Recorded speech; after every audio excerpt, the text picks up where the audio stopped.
नमस्कार मोदी जी, मेरा नाम महेंद्र सिंह है और आप तो नाम से समझ ही गए होंगे कि मैं हिंदू हूं और कपड़ों से तो आपने पक्का पहचान लिया होगा। 2014 और 2019 के इलेक्शन में मैंने आपको ही वोट दिया था और जब आपने वो नोटबंदी की थी मैंने उसको भी सपोर्ट किया था।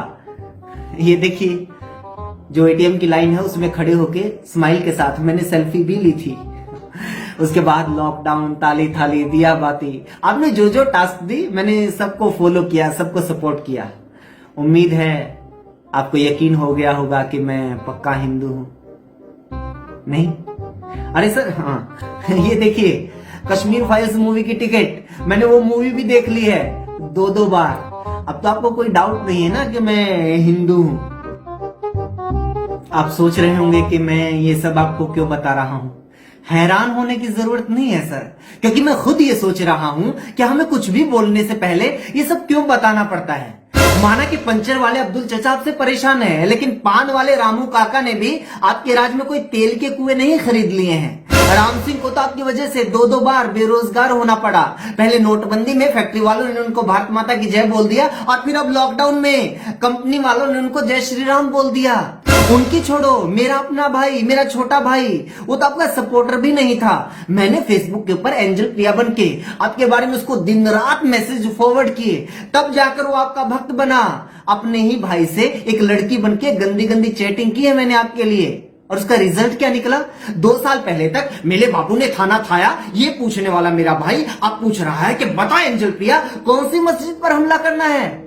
मुझे डर लग रहा है कि अगर ऐसा ही चलता रहा तो वो कहीं ना कहीं किसी न किसी दिन बम बनकर फट जाएगा। और फटना किसको बोलते हैं ये कोई मेरे बाप से पूछो। मेरा बाप जो पिछले 25 साल से हमें ये बता बता कर पका रहा था कि देखो, जब हम बच्चे थे तो कुछ भी नहीं होता था, फिर देश में ये हुआ, देश में वो हुआ, कार आई, कंप्यूटर आया, टेलीफोन आया, मोबाइल आया, इंटरनेट आया। तेरे दादा के टाइम पर भूखमरी थी, उनके पास तो साइकिल भी नहीं था। फिर मैंने देखो तुम लोगों के लिए कोठी, बंगला, स्कूटर, कार, सारे मजे लगा दिए हैं। सोचिए, वहीं मेरा बाप अब पिछले 8 साल से हमें ये समझा रहा है कि 70 साल में तो देश में कुछ हुआ ही नहीं, देश में तो कुछ था ही नहीं, जो कुछ हुआ है मोदी राज में हुआ है, जो कुछ किया है मोदी ने किया है। वो मेरा बाप जिसको मैंने पूरी जिंदगी अपने सारे रिश्तेदारों से दुखी देखा है। चाचा ने गांव वाले मकान पर कब्जा कर लिया, ताऊ ने गांव की जमीन में से हिस्सा नहीं दिया, फूफा जी ने कर्ज लेकर वापस नहीं दिया, बुआ की डिमांड पूरी नहीं होती, चाची के नखरे खत्म नहीं होते, मामा में एटीट्यूड बहुत ज्यादा है, मामी में एरोगेंस बहुत ज्यादा है, बड़ा बेटा कुछ कहा नहीं मानता, छोटा बेटा कुछ नहीं जानता। सारी जिंदगी जिस आदमी को अपने हर रिश्तेदार से प्रॉब्लम थी, उसे अचानक लगने लगा कि सारी प्रॉब्लम तो सिर्फ मुसलमानों की वजह से। अरे यार, बात बात पर मुसलमानों का डर क्यों दिखाया जाता है? मुझे आज तक समझ में नहीं आया कि अगर पेट्रोल डीजल सस्ता हो जाएगा तो देश में मुसलमानों की संख्या कैसे बढ़ जाएगी। आपको क्या लगता है मोदी जी, ये मुसलमान होल्ड करके बैठे हुए हैं कि नहीं नहीं, पहले पेट्रोल डीजल सस्ता होने दो, उसके बाद हम बच्चे पैदा करेंगे।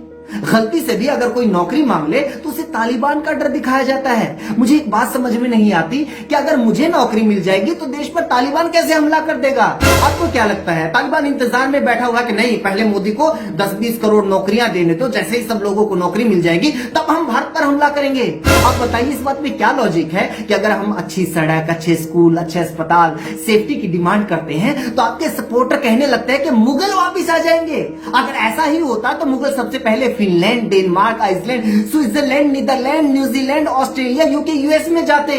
यहाँ क्यों आते? या फिर वो सिर्फ भारत के विश्व गुरु बनने का इंतजार कर रहे हैं? मोदी जी, देश ने आपको 350 सीटें दी, एक मजबूत सरकार बनाई है, लेकिन फिर भी आपके समर्थकों को इतना डर लगा रहता है कि अगर कोई एक भी सवाल उठा दे तो उनको डर लगता है कि सरकार गिर जाएगी।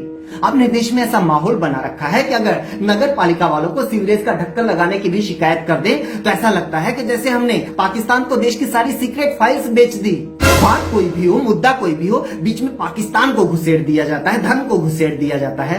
अरे ऐसा कौन सा धर्म है जो लोगों को अच्छी नौकरी, अच्छी शिक्षा, बेहतर अस्पताल, सुरक्षित माहौल, इकोनॉमिक ग्रोथ, पूरी मजदूरी, एमएसपी, साफ हवा, स्वच्छ पानी मिलने से खतरे में पड़ जाता है? ऐसा कोई धर्म है? अगर ऐसा कोई धर्म है भी तो क्या वो सच में धर्म है?